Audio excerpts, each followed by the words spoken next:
Hi, good morning. Joey De Leon po.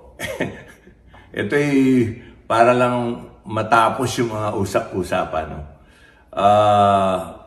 Unang-una, hindi namin kaaway yung Showtime.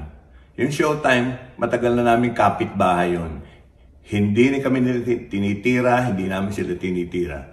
Ang pinapatungkulan namin ni Tito nung nagalit kami sa Itbulaga, yung mga social media na nagpo-post, yung mga alam nyo na nagpiprograma. Kaya hinamon ko 15 years kung tatagal yung mga nagpo-post na yon, hindi Showtime.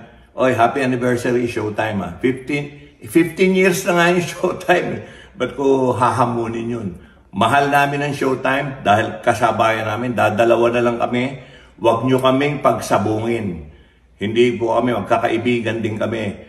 Ang pinapatungkulan namin ni Tito, yung mga nagpo-post na magsasara na kami.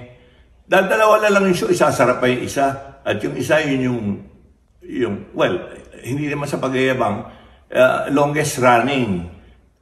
Top 5 nga sa mundo eh. Kaya thank you. Kasama kayo dun sa honor na yon. Kaya inuulit namin yung galit namin ni Tito at ng mga Dabarkads at sama ng loob doon sa mga nagpo-post na hindi free TV, yung mga sa anong tawag doon, mga Facebook, YouTube, Instagram, social media, yung mga salbahe doon.